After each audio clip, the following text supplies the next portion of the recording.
Yo, party people in the place to be was good. It's the Mic check. crew back Mic together. check.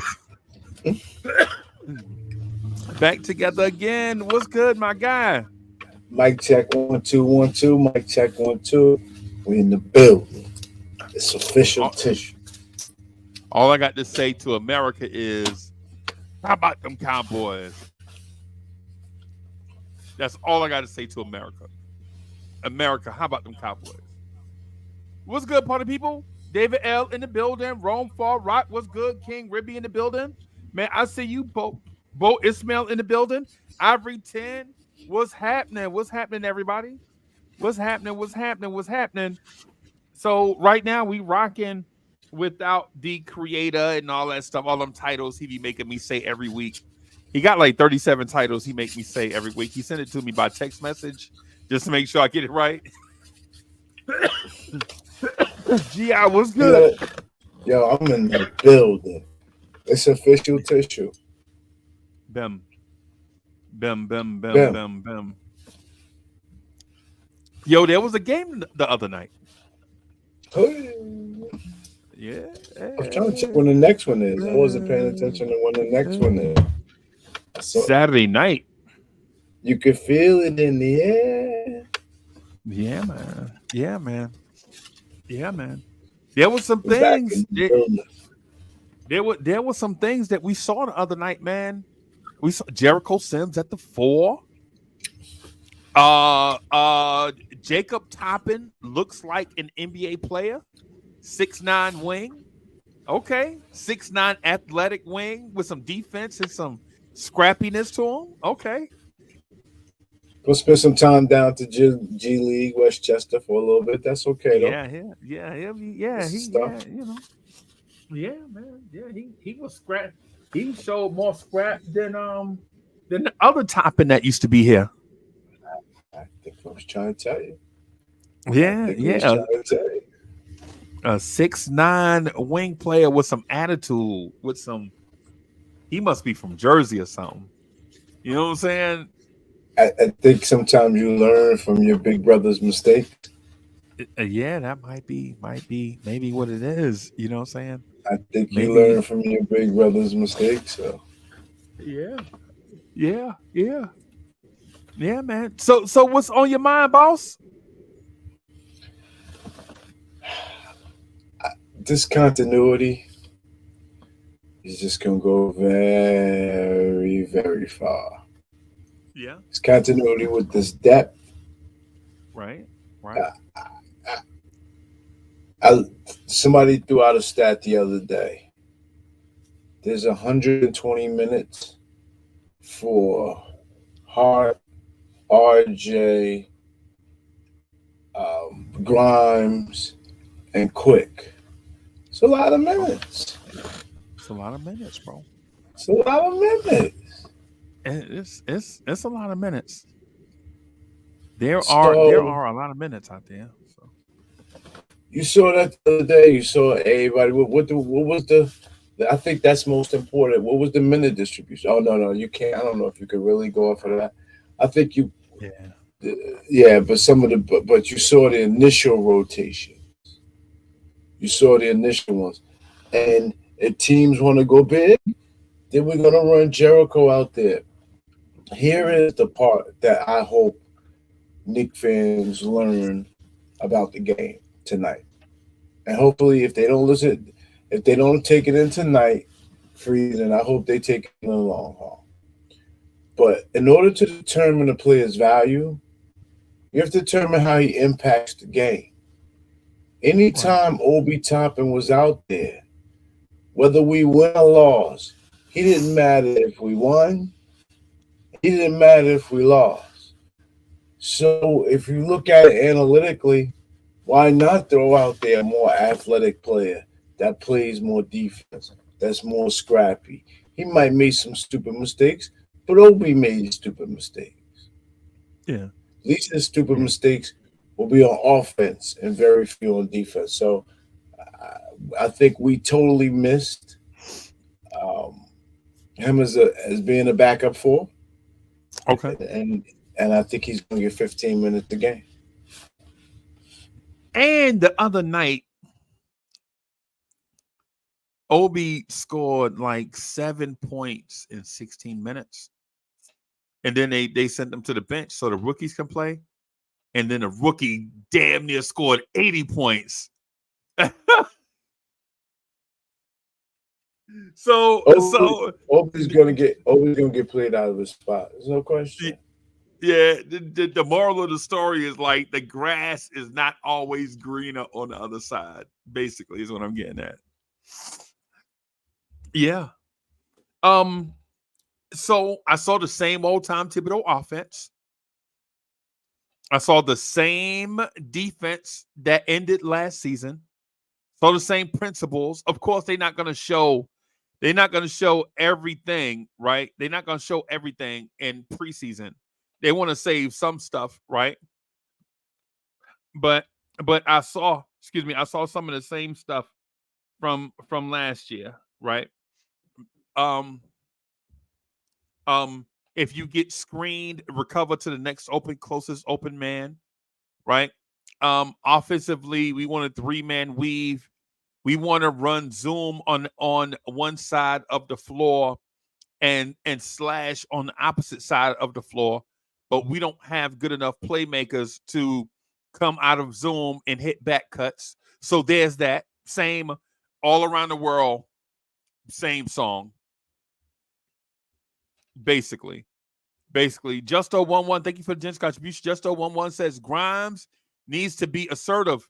He needs to realize he's playing to stay on the team. Logjam at guard means someone gotta go. Looking for 20 today. 20 today? Wait a minute. The Knicks play today? The Knicks play today, y'all? I when I saw Amazon Prime, when I got the league package, I thought league package said the Knicks don't play again until Saturday. Yeah, the Knicks don't play today, bro. Boston at Philly, Sacramento at Clippers, at Lakers. Yeah, okay. That's what I thought. Okay. Man, I got nervous there for a second, GI. Can we speak to the Grimes things for a moment? Yeah, I think that you need to pay attention to whether Grimes' man is getting off, or if he rotates, if he's getting stuck in rotation. I think there's a Grimes factor that leads analytically that the Knicks won't ignore, and I think especially when Grimes and Mitchell Robinson is on the floor together, and the Knicks can be efficient offensively, I think we get dangerous. So I think Grimes is that. Oh, he's that Bruce Bowen. He's that defensive guy. Especially when you got some guys around you that have some defensive weaknesses. His defense is so tough. His step slide is so tough. His vertical movement is so tough that it's hard not to play him. And I think that, and especially he in practice, you better believe he's hitting his shot. I think everybody hits their shot in practice, and he has a beautiful stroke. So, and I believe he's one of the guys that truly is the future of the team. While quickly brings that offensive assassin, you got to know that Brunson is going to be around here for a long time. So if you look at the two players that fits with Brunson, Grimes is the player that fits here long term. And you see DiVincenzo kind of starting off a little shaky, still saying he got to shake the nerves. You got to be careful. That's dangerous to say in New York City because that'll come back and haunt you because it could get creepy around here really quick. So I think that Grimes is going to start off season. I got him start at least 75% of the season, and LeBron no injury does get injured off. What I'll say to that, I agree with a lot of that. Ivory 10, I got one for you, bro. I got one for you. The New York Knicks need to turn Quentin Grimes into a Jamal Murray type player. Right?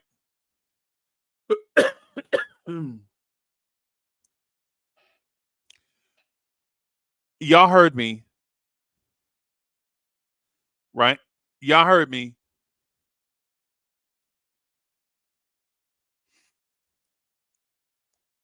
Chat. Chat. I ain't even gonna lie, chat. I ain't even gonna lie. I see you, Gi. I see you. I see you. What I'm gonna say is when I watched teams' offenses over the summer and I watched teams' defenses over the summer, the thing that I noticed is that the Knicks don't really run any complicated offense. They don't. There are no complexities. There's nothing the Knicks run to put the opposing team in conflict. Excuse me, y'all. Excuse me for the um rudeness there. But the Knicks don't run anything complex enough to challenge a defense. Right? And the unfortunate part of that is I think the Knicks have the pieces to do so. I think Quentin Grimes is a player that can do more than one thing at a time on offense.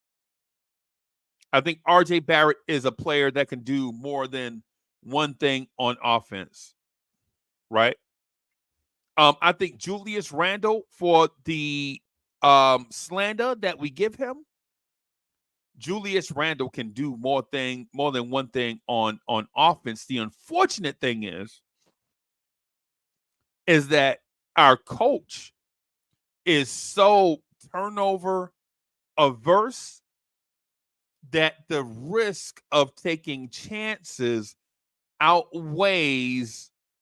Well, there's the turnovers and rebounding that Tibbs covet, the lack of turnovers and the great rebounding that Tom Thibodeau covets versus an explosive offense. And I think, and I'm saying this, I'm not trying to force this to be a narrative. I'm not trying to force this to be a narrative. What I'm saying is a guy like of Grimes' skill set, when we see it in small doses, in my mind, if unlocked, could be a similar player to a Jamal Murray on offense, right? I'm not saying he's Jamal Murray, but what I'm saying is what Jamal Murray does with Jokic, I think Quentin Grimes could do the same things with Jokic, right? But listen, the Knicks will never get a Jokic, right? The Knicks not getting Jokic. That's out of the question, right? But what I am saying is if Grimes can do the Jamal Murray stuff, right, why can't he just do it here, right? And it's as simple as Tom Thibodeau does not want to turn the ball over any, and he values rebounding. So a lot of the nuances of complicated offense, Tom Thibodeau is not going to be patient enough for us to work through that and learn the continuity of playing together. Like Tibbs is not going to go through any of that stuff. He's just not going to have the patience for it. So if I got this right, you went from calling Grimes a ham sandwich to baby Jamal Murray in a matter of 2 years. Is that what I'm understanding? I think I went from saying Quentin Grimes will have a Paul George, Kawhi Leonard type impact if given time. Anybody remember me saying that? It's in between calling him a ham sandwich. I agree. Yes. Okay. All right. Okay. My thing is yes, that's what I'm doing.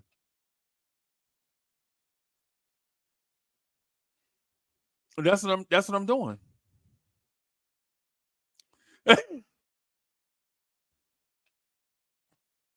Kerry Kerry Cox, you got to stop doing that, Kerry Cox. Kerry Cox, you got to stop catching us off guard, bro. You got to give us a warning. So Kerry here's Cox, the you got to thing. give us a warning first. Here's the thing. I don't know how Grimes could ever even be Jamal Murray esque to be polite. If he doesn't get that level of time with the ball in his hands. When he gets the ball in his hands, by the time the shot clock, everybody else has pounded the air out of the ball. He's always got to make quick decisions. He doesn't get the ball even operate for 5 or 6 seconds on the clock. He get it. He's the third option, fourth option. He's a good third or fourth option, especially if he can get hot.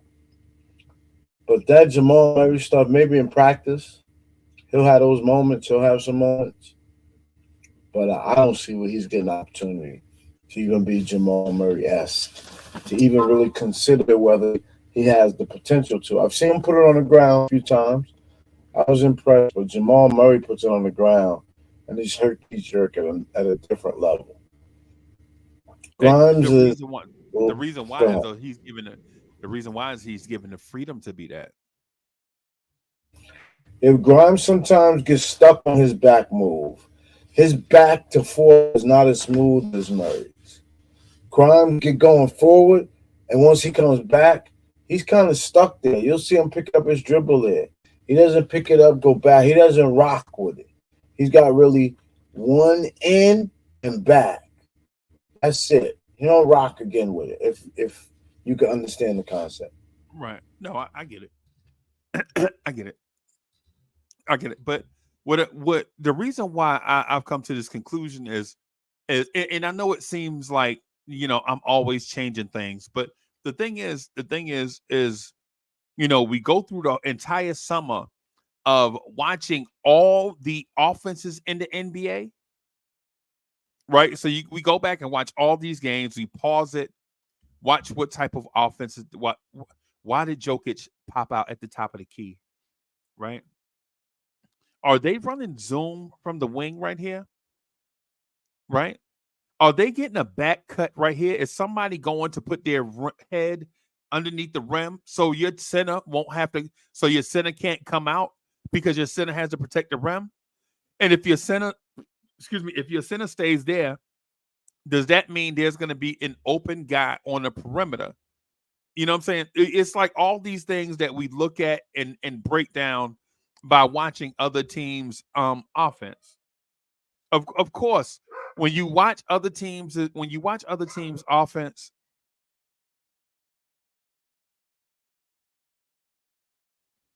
that's my pit bull Benny, man. He wanted to be a part of the show. He was like, yeah, he basically asked me, he said they were only.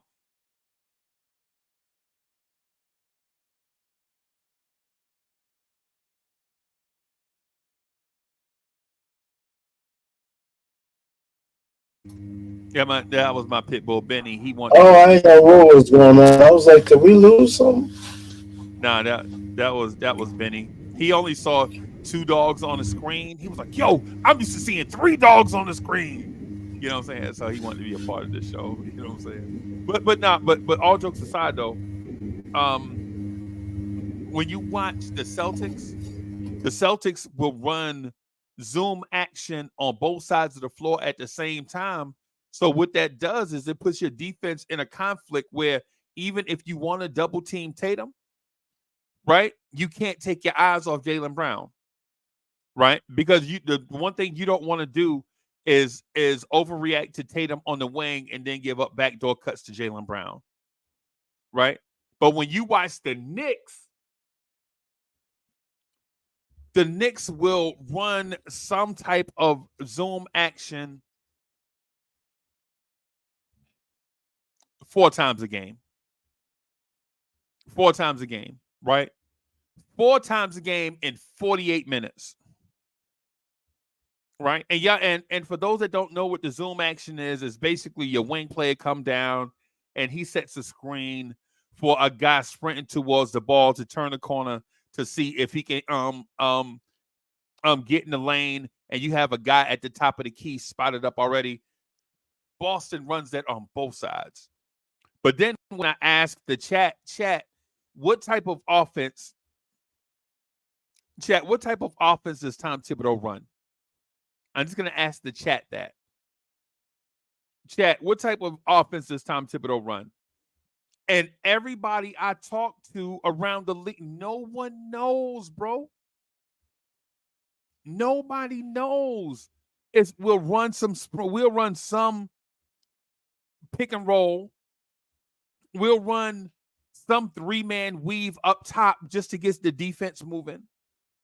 Right? But outside of that, what are we doing?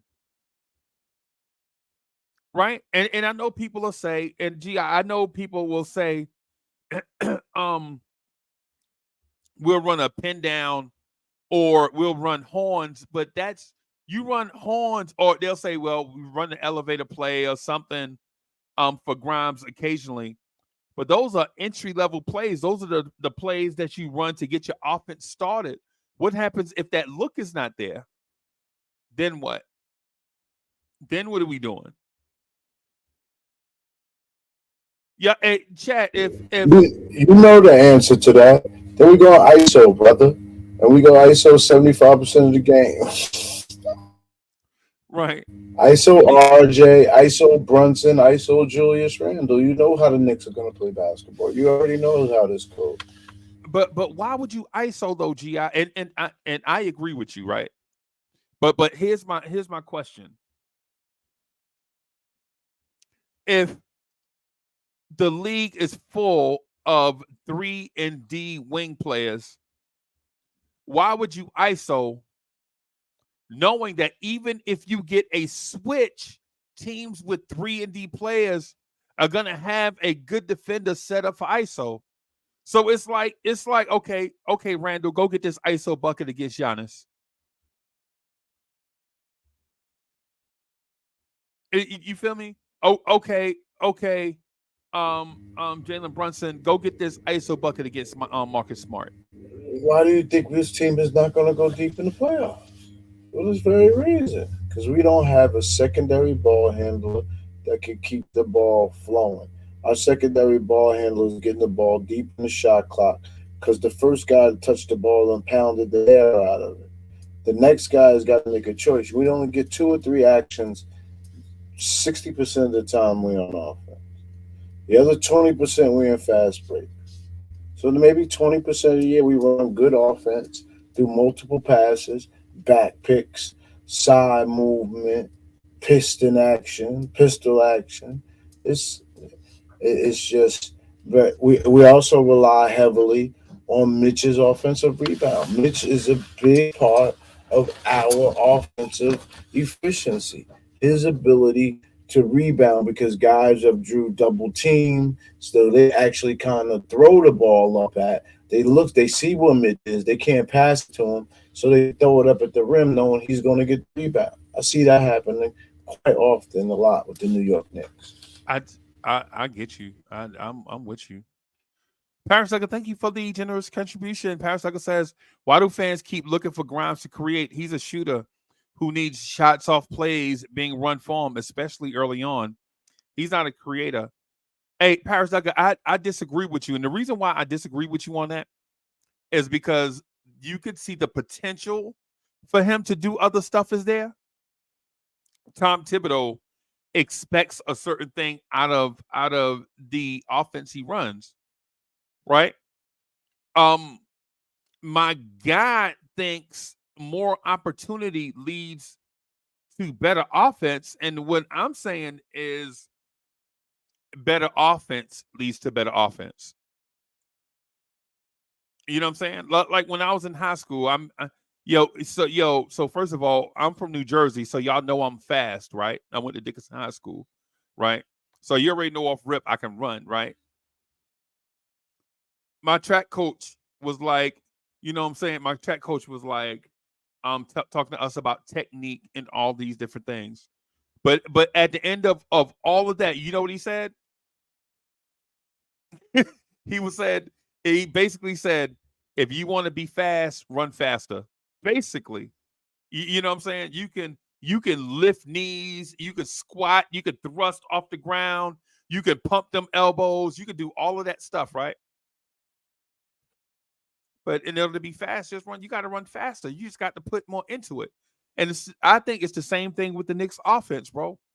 In order for the Knicks offense to be better, they got to run a better offense. No, but that's going to risk turnovers. And you already said Tibbs is risk averse. He's going to rely on his defense, his offensive rebounding, and the individual play of Julius Randle, R.J. Barrett, Jalen Brunson, and their cast of characters, and there's quite a few cast of characters, and Mitch Robinson, Hartenstein. That's the first two they rely on. Then Right. Hart and Quickly. Well, Quickly kind of gets in there when the other three isn't in and generates his own, but he's still not generating. He quickly doesn't get point and assist. He gets one or the other. He doesn't get both, and that's not changing. And I just think long term, Quickly style is not going to fit with this team. You don't want to sign Quickly and Grimes to long term contracts. You got to take a Right. choice to one or the other. It has to be Grimes. It has to be Grimes. Mm. But my thing is, do you let talent walk out of the door or do you change coaches? What does that mean? Expand, because you could always trade talent too. But what does that mean? You have to Yeah. let it walk out the door. You could trade it. Yeah. Well, either way, it's what I'm saying.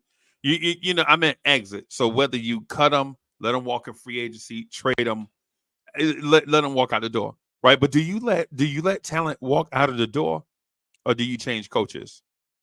The one thing I noticed about NBA teams, when you start to let talent leave, it's too hard to recover with talent, right? Acquiring talent is not easy, especially superstar talent. It's not easy, right? So what you want to do is keep your talent in the door, even if it means changing coaches, right? And while I'm not saying that Tom Thibodeau has to go, what I'm saying is Tom Thibodeau has to run offense that accentuates the talent of his players, right? Like you can't be out here running a Chad Pennington offense when you got Dez Bryant and Miles Austin and Jason Witten. You know what I'm saying? For those that know anything about playmakers, you know what I'm saying? You can't be out here with Lavernius Coles and Santana Moss on the outside, and Chad Pennington is your quarterback running with a noodle arm. Basically, what I'm getting at is RJ Barrett can get to the rim anytime he feel like it with the basketball. Julius Randle is a mismatch for most power forwards in the league. Jalen Brunson might be the best post player in the NBA at 6 foot tall, right? We can all see that Grimes can do multiple things with a basketball if, excuse me, if given the opportunity, right? But in a offense where, I think about this. When's the last time you saw a Nick throw a cross court pass, be on one side of the court and throw the ball, pass the ball in the air to the other side of the court? I see it every time and it gets picked off or layup the other way. Uh, I'm gonna say, I don't see when I go to when I'm at the case, I never see it. I never see the Knicks throw a risky pass, a high risk, high reward pass. I don't ever see it. I don't see them throw passes to dudes slightly open in traffic. I don't see them throwing skip passes to the three on the opposite side of the floor to get a wide open 3-point shot. But I do see dribble handoffs though. Dribble handoff, that's the shortest pass you could throw. You basically handing it off, but you bringing your defender with you. Now what? You know what I'm saying? What are you going to dribble handoff all the way around the floor 9, 10, 11 times a possession? What I'm saying is when I watch Denver's offense, which is not even elite, Denver's offense is not even new. It's basically the offense the Sacramento Kings used to run, the old Sacramento Kings. I'm talking about the Stojakovic Sacramento Kings with Brad Miller and Vlade Divac and Chris Webber and Doug Christie and Mike Bibby and them boys, right? They're running principles out of that. When I watch the Golden State Warriors, I'm watching a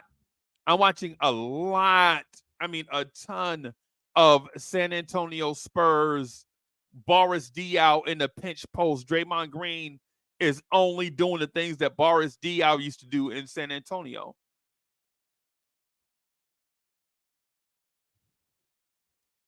Oh boy, Paris Duggar is getting hot. Paris Duggar, thank you for the generous contribution. Paris Duggar says, it's Randall Brunson win games a bust. That's it. Man, G.I. Free Keef said he was gonna be here at like 7:30, bro. You let me call him? Free Keef be skating. Yeah, let's put him on blast. Yeah, man. I don't know. Free Keef out there, he probably somewhere counting money. How long it take you to count $50 bills, bro? I mean, how many $50 bills can one dude have? Playing, put me on. Oh, there he is right there. Okay, there Stop it. Stop it. You saw me backstage. Stop it. Backstage.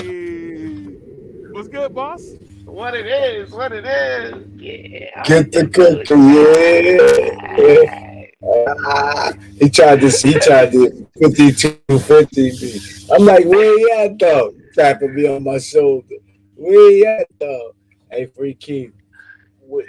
We just trying to welcome to the show. We started a half hour early on you because we wanted to stop. That's how we do.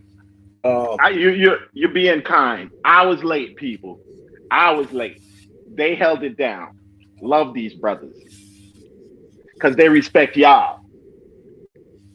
So we just only really, you probably listening to on your ride in, but we just yes sir.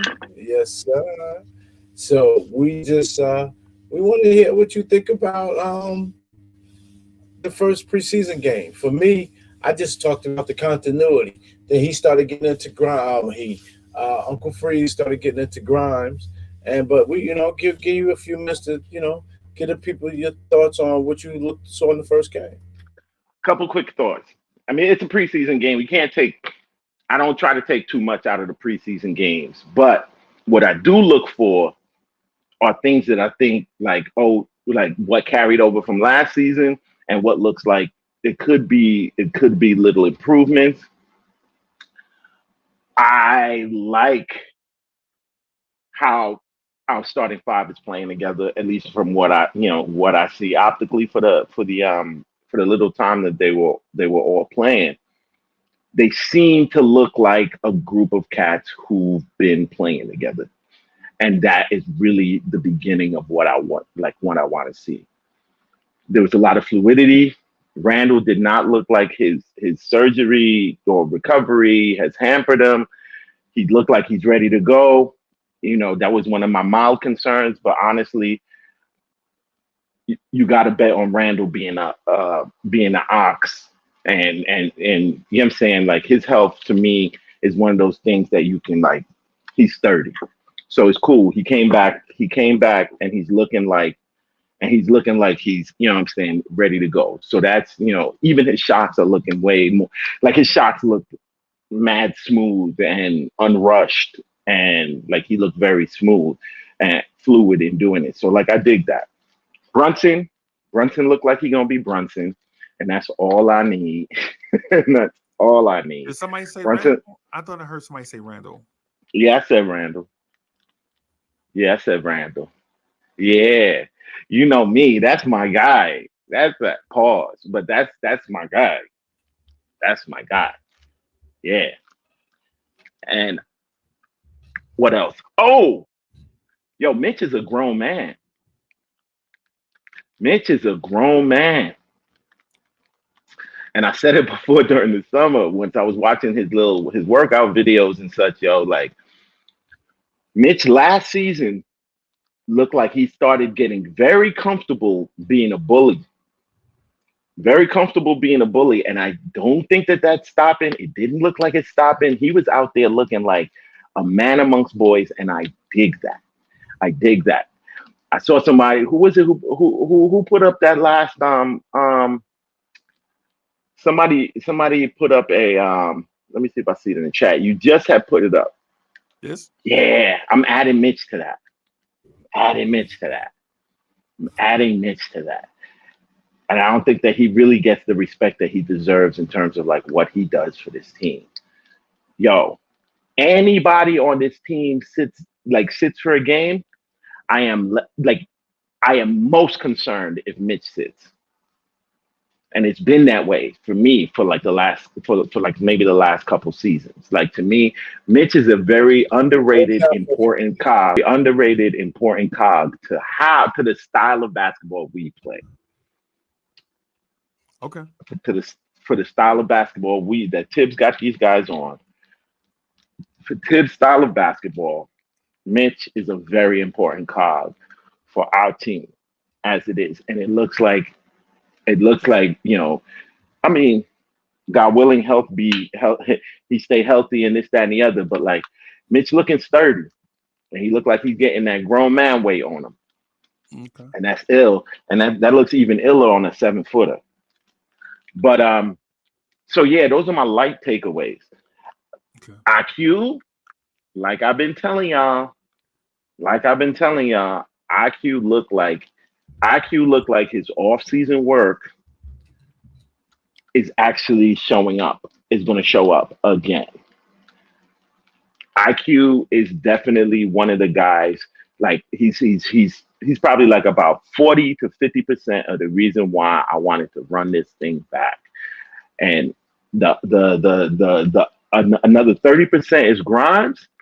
I need to see a little bit more of Grimes. But I like, you know, Dante started rough, but he got his shot down, ended out well. Even Fournier looked okay. But again, this is a preseason game. But like everybody, like I like what I've seen, except Sims at the 4.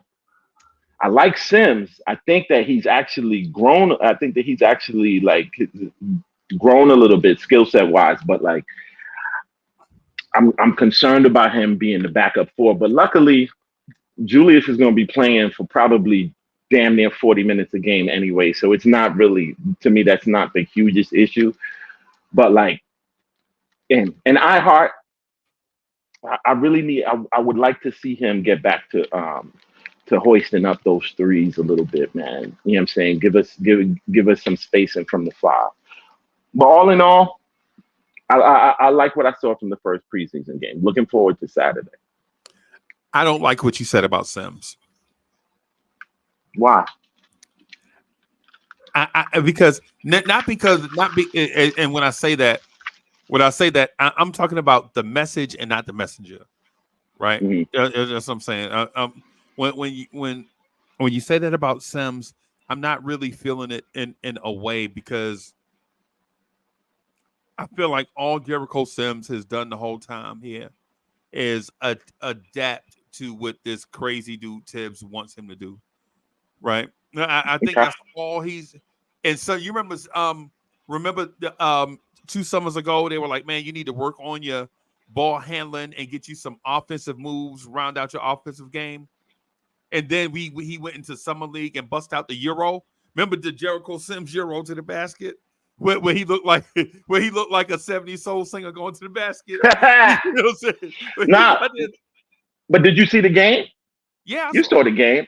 Yeah, I saw he got a little handle. Yeah, he got a little handle. I'm not. Yeah, I do see his skills. That's what I said. I saw his skills. Like he's definitely made a skills upgrade. That's undisputable. Like you could see it. But I'm just saying, like position wise, I think it might. I think it might take him a little while to get really kind of like right. That's why I'm uncomfortable with you saying about Sims.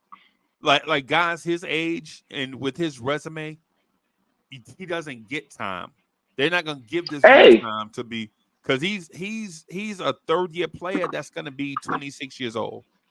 You know what I'm saying? And so wow, that's like that's kind of dire. 26. He's gonna be 26.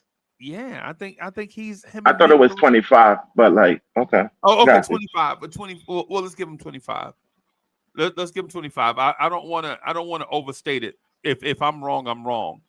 You know what I'm saying? But I basically what I'm getting at is second round picks that spend 4 years in college and 3 years as the backup generally doesn't get the leash that a 19-year-old, you know what I'm saying, 1 year out of high school gets. Is basically the point that I'm getting at. You feel me? So to say, Mitch to say, Sims, I'm saying next summer, come back with a such and such. You're like, I don't know. Yeah, he's 24 right now. He's 24. Yeah, I was about to say, like, I was like, that sounded a little bit old. Like, I was like, I don't think that he's that old. He'll be 25 in about a week and some change. Mm-hmm. But ultimately, what I'm getting at is he's not going to get the grace that say a RJ. Oh, he's all the grace, bro. All the grace. Yo, I have no problems with RJ. You know what I'm saying? Like I don't dislike. I actually like RJ. But I like like RJ too. the excuses that cats use, like, oh, he's only like, yo, it's 5 years. This is 5th year in the league. 5th season in the league. Is it gonna be like, oh, he only 26, he only 27, he only 30? Like, when does age not become a skill? I'm 55. I'm like, yo, I'm only 55, bro. You know what Yeah, I'm saying? I'm only 47. You know what I'm saying? I'm still good. Still good. I'm gonna use that excuse forever, bro.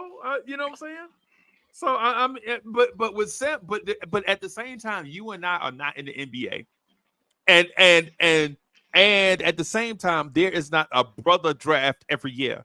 There's not a free Keef draft every year, right? There's not an Uncle Freezie draft every year. Jericho Sims, he's at that point where he's got to show, or he go. might be a Show him.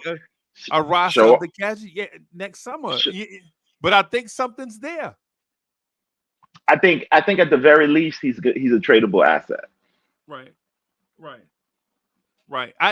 I think something's there. I like the fact that he took that jump shot late in the shot clock. It didn't look bad. And we've seen him make jumpers though. Right. Already last season. Right. Like we've seen him make jumpers. Right. Yeah, so that's the reason. The reason why I'm saying is because offensively, it looked like a work in progress, right? But you don't know if that was Jericho Sims or if that's Tom Thibodeau's vanilla offense, right? You don't know, right? The conventional thinking to be like, nah, that was Jericho Sims. He's not used to playing the 4. You know what I'm saying? So it's one of them things you got to give him some time to get used to it. But nah, I think it's Tom Thibodeau's read and react offense, get the defense moving, find a mismatch, and ISO that person and go to the basket or shoot a 3.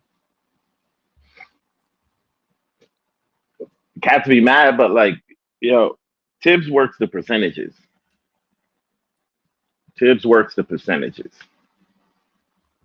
Yeah, but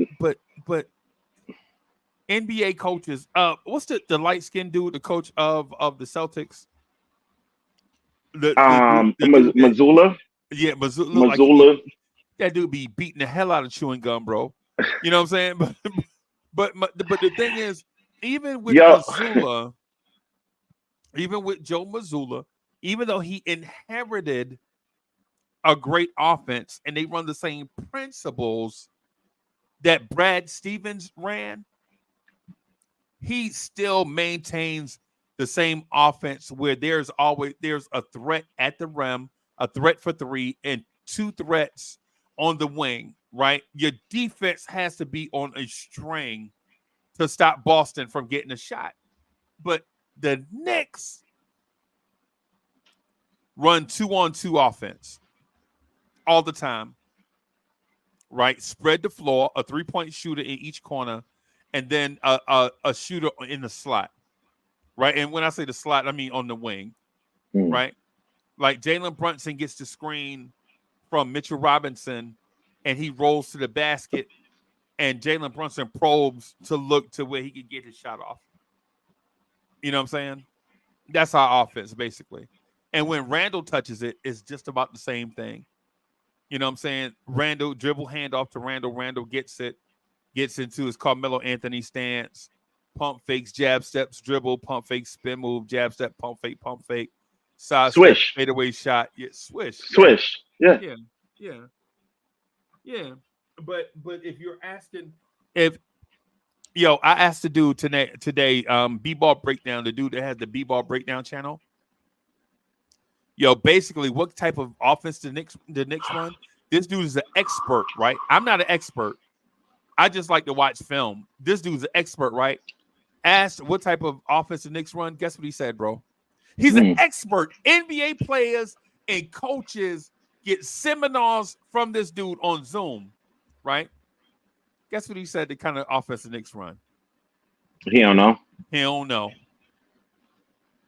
And it's interesting that you said that because, like, oh, what's that? Damn it, man! I always misplace his name, but like there's one of the talking heads. He'd be on TV, like a chunky white guy. Knicks comedy, not Windhorse. I forget, but he was like, yo, like the Knicks run. He was like, the Knicks actually are doing things differently than the actual, like their offense, the deep, like we're set up and we're running games differently than what other NBA teams are doing. And he was like, it's crazy, but it's successful for us. For us. You know, say like, and that's all you can really ask. Like, to me, I hear a lot of cats saying the same things about like, oh, how they should play and ball movement and this, that, and those things are all, they have their place. They're nice to see. I can't say that I wouldn't like a more exciting brand of basketball with more passing and this, that, and the other. But to tell you the truth, results are what matters at the end of the day, and they're getting results from. Unsustainable results. Not until that actually is incorrect until the point that it's not sustained. I understand what you're saying, but historically, teams aren't this efficient at offense, depending on offensive rebounding. Hey, right? Offensive rebounding is you can't. God can't bless say, you. Hey, you can't go to training camp. Hey, coach, what's the offense? Offensive rebounding. Oh no, of course that's not the. I'm sure that's not what's told. Like, oh yeah, the offense is about getting offensive rebounds. No, but I do think that there's like Tibbs knows that we're one of the worst shooting teams right in the league. So now, okay, these are my personnel. What do you do with this? What do you do with this? Like, I know what the numbers are. I know what the high percentage shots are. I know what the low percentage shots are. I know what shots our guys are capable of taking and where they're at with it. What do you then do? Like, I think it comes down to, like, I'm even hearing that Tibbs, like, the way, like, where guys take shots from and where he tells Mitch and the rebounders to be for where those shots are coming, to actually like be in a better position to get that rebound. Like, that's all part of it. So I think it's all predicated on the fact that, like, okay, cool. All right. We don't have the best shooting percentage team, Right. but we can still have one of the best offenses if we set ourselves up to rebound. But which we do. Our whole situation is an oddity. right. We're one of the worst shooting teams, but we have one of the best offenses. And that's Mitch, really. That's because of Mitch, guys. Well, I'm not gonna say Mitch by himself now because he got help, but like guys like Hart and Mitch, Right. like that makes a difference to our poor shooting, to our, you know what I'm saying, to our low shooting percentage team. It works. Right. It works out for us now. Now this season coming up, now Dante is supposed to be a better shooter. He's supposed to be a good outside shooter. Now, if he's actually coming to, like, you know, I think we was talking about this before. If he's coming to replace Obi, Right. which is really he's going to replace Obi's minutes. He's actually better for what Tibbs was trying to use Obi for. Right. Right. So if we actually maintain our high rebounding rate and we get a bump up in shooting, bro. It's a lot to ask for, bro. I mean, it's only a slight bump up. We just need one more person we need one more person to be an above average 3-point shooter. And we got it. I'm gonna disagree with you. I think the system is I think the system was holding, because all these guys that are on this team, Mhm. everybody in the NBA can score the basketball, bro. This is You know fact. what I'm saying? Is when you get to this level, you're asked to do other stuff. But inherently, every dude on every roster can score the basketball. Right? Now they do it in a variety of different ways, but they're effective at it. Right? My thing is I think we have guys that can score the basketball. I think the coach wants to be Bill Belichickian, if that's a word. Mm-hmm. You know what I'm saying? I think it's like a Belichick way. It's like, yo, we're just gonna do it my way. You know what I'm saying? I think it comes off like that, but I think it's more of a disciplined approach. Mm-hmm. Like you make a plan, you believe in that plan. You can't let Tom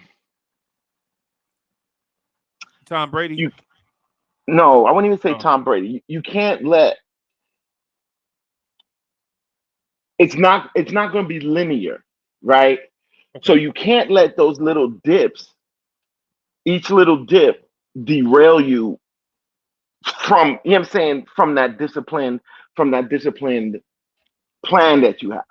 And I think that's more so what we see. He believes in continuity. So what he's going to do is like, I'm going to pound this into you. I'm going to pound this into you. I'm going to pound this into you. You're going to do it this way. You're going to do it this way. And you're going to do it better over time. Okay. And I think that that's the type of coach that he is. And I don't think that that's wrong. I don't think that that's wrong. Okay. Get better through good work habits and routine. Exactly. Like, yeah, like you may look bad at it this season, but I'm not letting you off the hook, and you're going to keep doing it. This is what we're going to do in practice. This is what you're going to do in the off season. You're going to come back next season. You're going to be a little bit better at it. You're going to go through that season. You're going to get better at it during the season because that is what you're going to do. You know exactly what you have to do, and it's about getting better at that at that thing. Right. Right.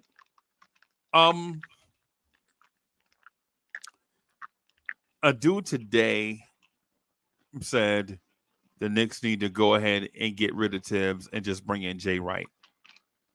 I don't agree. I don't think it's as easy as I don't think turning the page is as easy as putting the paper in your hand and moving it from left to right or from right to left.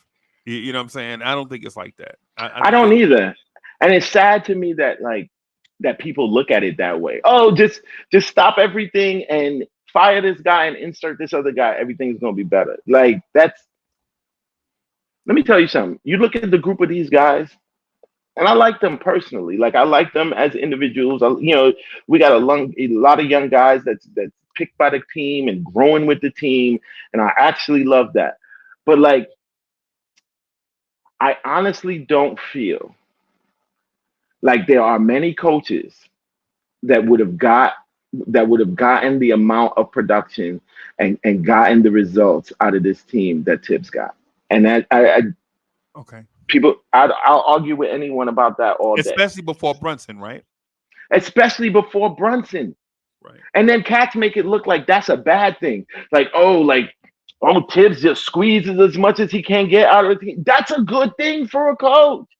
Right. That's a good quality to have for a coach. Right. Like I feel like with another coach, if and Tibbs wasn't even my first choice. I wanted Mark Jackson. He was my first choice. You know what I'm saying? You know what I'm saying? And I look at it now and I'm like, yo, Tibbs was the right choice for what we needed to come out of dysfunction, to be able to shed that dysfunctional tag, that coat we were wearing for the last 20 years. It requires a certain amount of focused discipline and someone who can block out noise. I can't say that I know too many more coaches. Him like Pop, Spo maybe, but like, yo, there's not a lot of coaches that could really just like step in and turn a bunch of mid guys into something respectable. It's not a lot. It's not a lot. And I don't think that that's respected at all. Like that's not.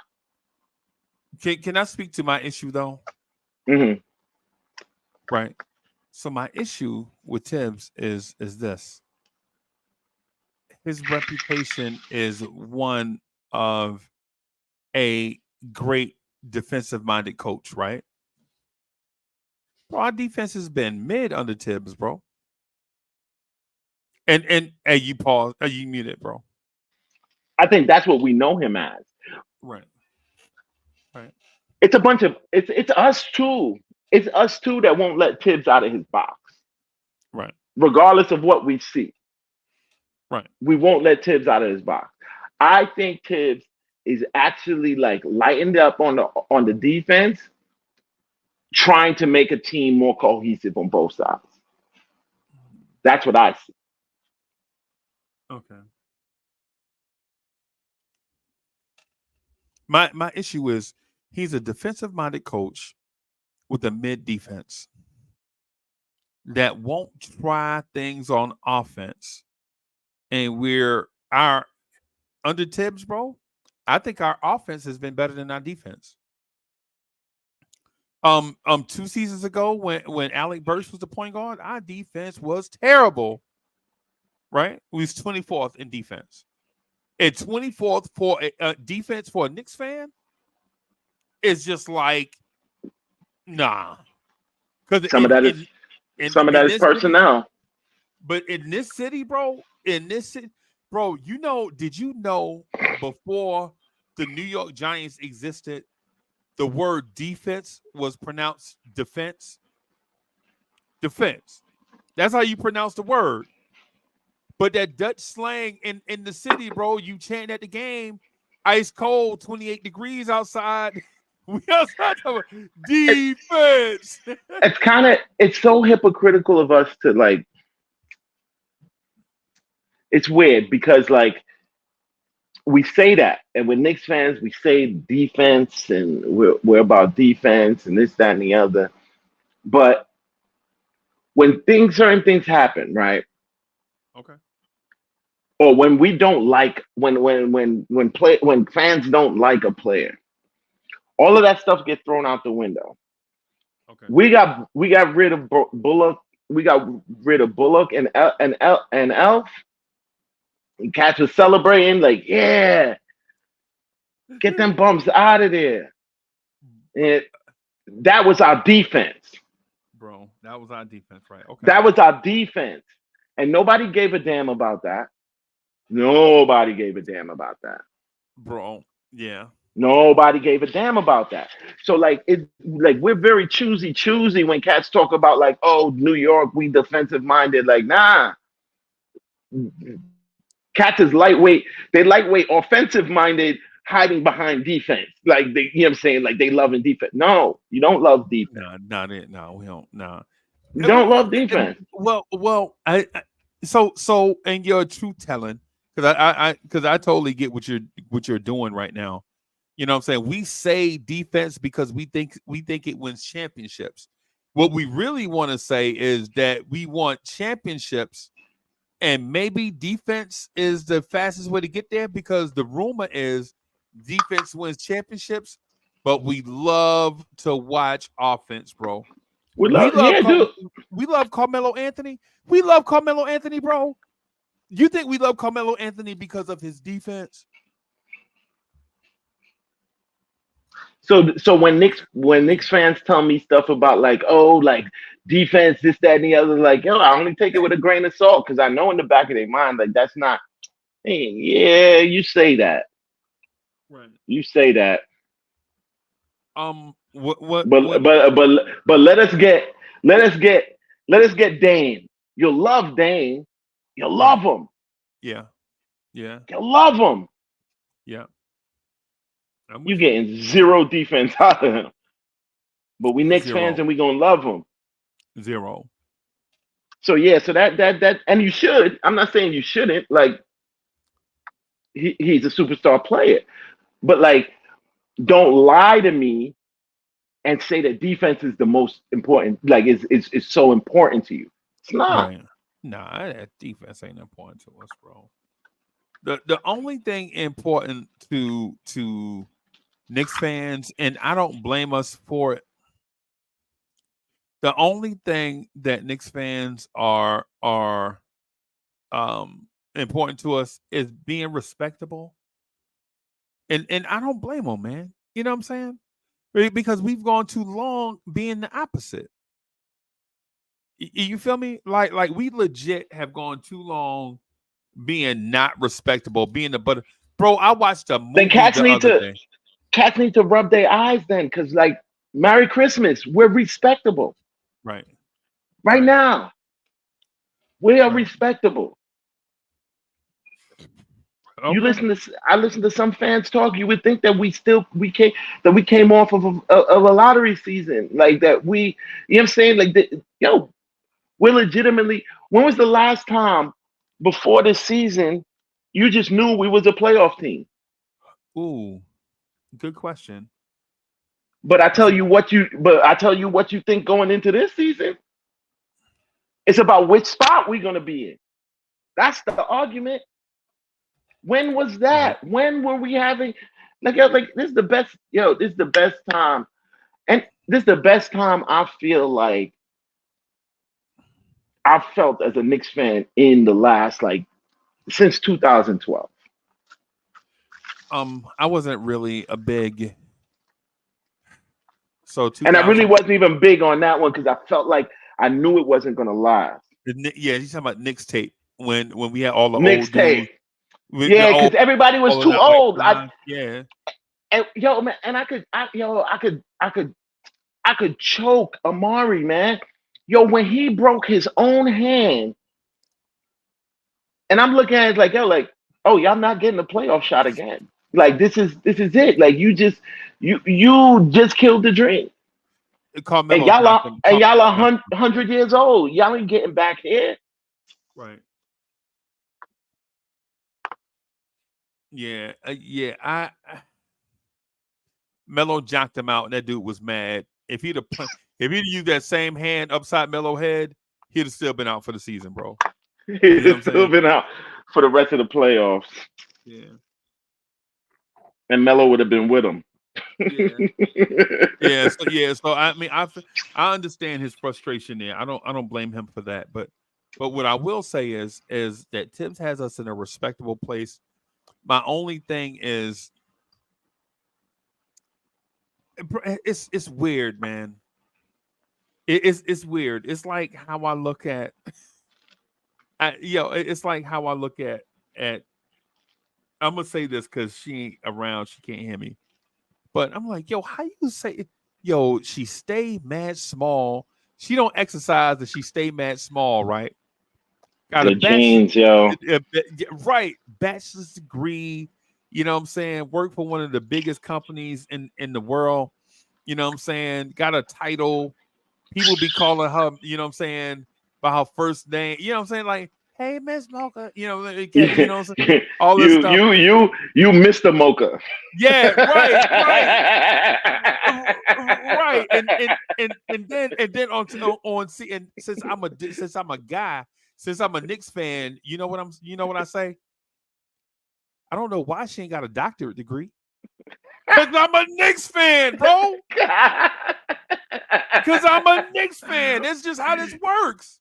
You see me say it all the time. Like, I was like, cats think that the haters, like the fans that are like lightweight haters, are going to change their opinion after we get a chip. Nope. No. You know what's going to be? We get a chip, like, oh, I bet you they can't do it again. Yeah, man, I just got to see him do it one more time, bro. You know what I'm saying? And we was like, what? Bro, like when Randall made the All-Star team. When Randall made the All-Star team, Cats was like, you know what I'm saying? All he did was 25 and 12 and 6 assists. I mean, y'all act like that ain't never happened before. You mean for a Knicks power forward? He's in the upper echelon of Knicks history already. And that's not even conjecture. That's not even me being a fan. Like this, you know how many multi-season player all-stars we have in our Knicks roster history? Not that many, bro. Him, Melo, and like 3 others. Right. I'm talking about multi-year while they were Knicks. Yeah. Man. Mention all NBA.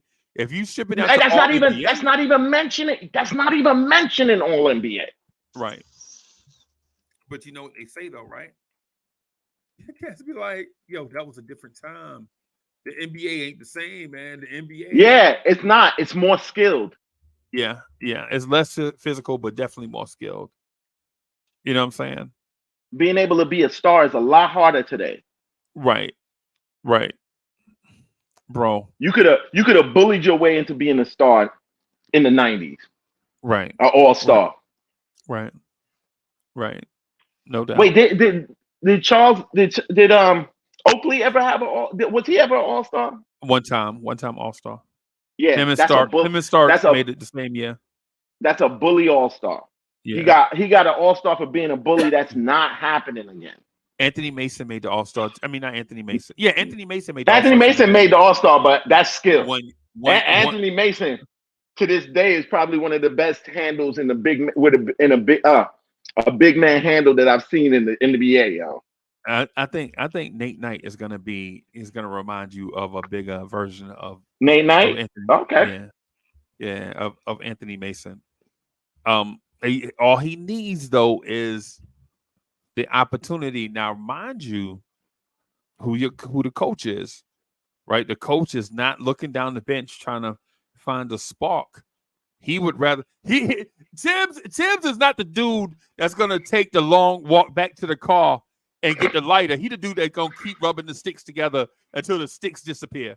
But you know what though? You got to He give him gonna kudos for perseverance. he gonna get that fire. Yeah, that's what I'm saying. That's what I'm saying. That's what I'm saying. So he is not getting ready to get in that car and drive all the way back 7 miles to go get a lighter. He gonna rub them sticks until them sticks disappear, bro. He gonna get a fire. You know what I'm saying? That's Tibbs. That's Tibbs, right?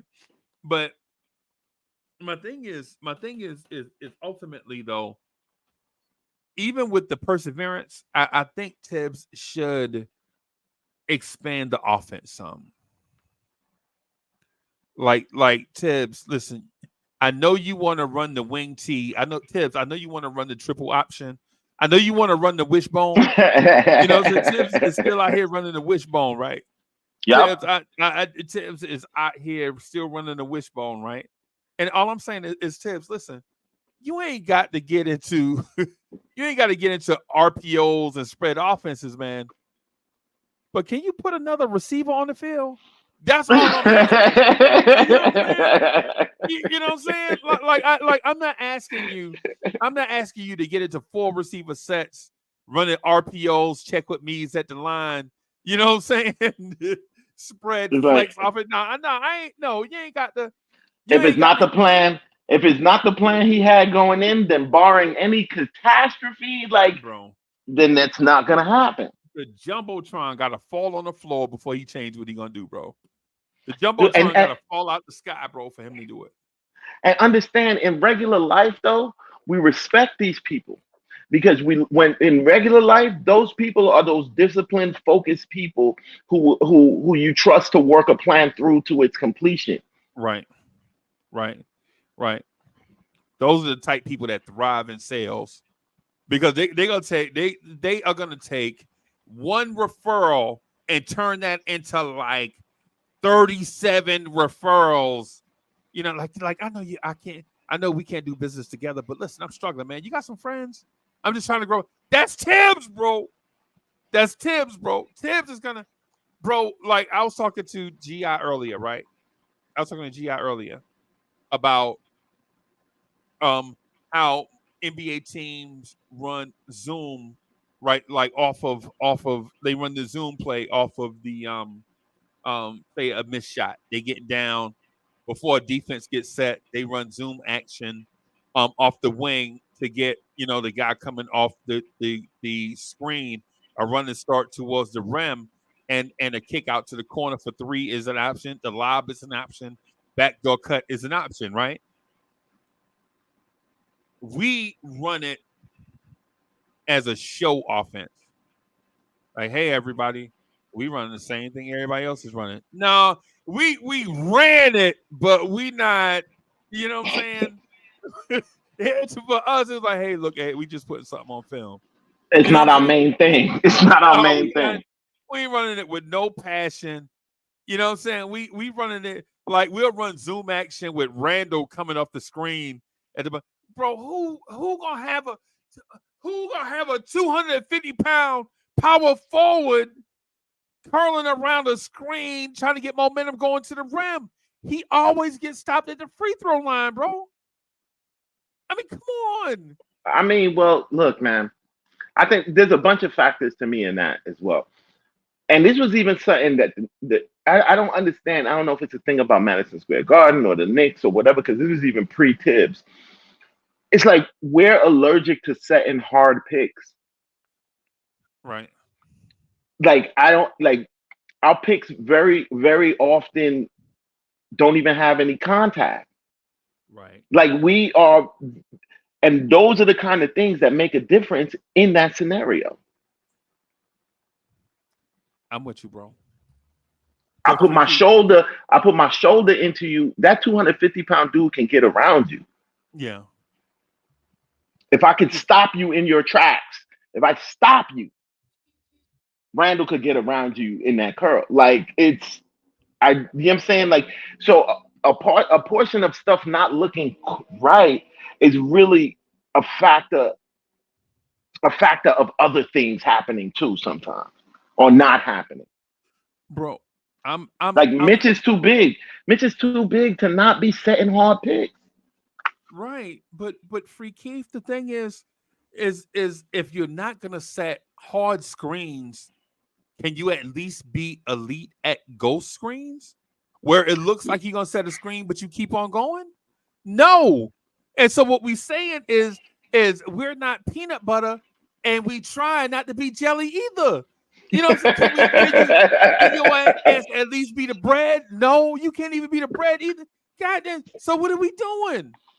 So if you're not a good screen setting team, right? Can you at least fake like you're setting screens and keep on going to your sweet spot on the floor where you could shoot?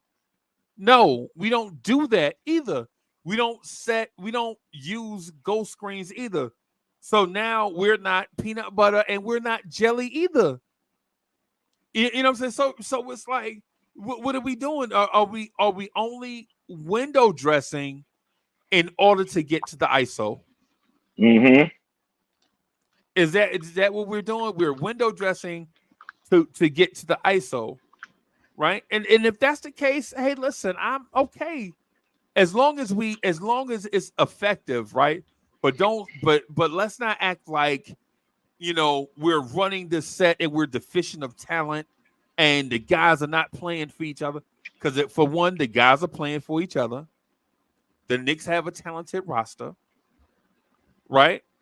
The only thing about it is we're not setting hard screens. We're not setting ghost screens, right? Right? But And the thing about it though, just real quick, the thing about it it's is like we go through the motions with the screen. Like, yeah, you're right. Well, go ahead. Right. Think about this. Mitch sets the softest screens you ever saw for somebody 255, 260 pounds, right? Right. So it's like you know how you race somebody and you take off a little bit early just so you can win the race. Mitch takes off a little bit early, but we don't ever hit him for the lob. What's the point of taking off early? Yeah. When taking off early nets you 0. You may as well just stay there and just screen somebody to death. But it was Lob City. It was Lob City. You see, okay, just even mentioning the preseason game, it was Lob City for Mitch that game. Okay. In the preseason. In a preseason game, but like if that's any hint as to how play might be played, like he was getting it. Right. Yeah, possibly. Would you not welcome it? Yeah. That's actually what I would love to see more of. If you're not going to shoot, then play the man to his. If he's not going to like have wicked post moves and this, that, and the other, like play to his strengths. Right. Nobody's getting up above Mitch. Nobody. Speaking of wicked post moves, did you see Nathan Knight's one post? He got one post touch. Did you see it? Bro, he did the up and under reverse pivot layup off the glass. And I was like, I smiled. That was nice. Yeah. I wanted to see. Was it the cat Jaden? Oh yeah, Jalen Martin. I wanted to see him, but he didn't play. But like I really wanted to see. I wanted to see how he would look out on the floor. I think Tibbs is not gonna let you see him. You know why, right? Why? Because he's an athlete. Tibbs ain't going. You know what? Tibbs is a chubby chaser, bro. If you ain't got no meat on your bones, bro, Tibbs is like, nah. Tibbs is the dude deep in the club, bro. Tibbs is the dude. Tibbs is the dude that's deep in the club. Tibbs is the dude that listens to all the DJ songs, right? He listens to the DJ host. Tibbs is the dude that drank the entire bottle of Crown Royal, bro. Looking for all the scraggly babes at the end of the night.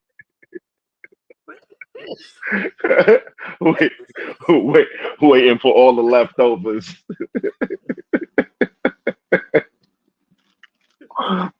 because you have the best odds with them.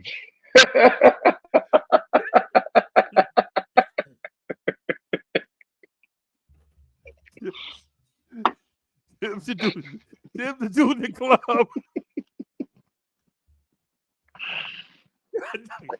He's closing the club. He's closing the club down, looking for all the drunk fat babes.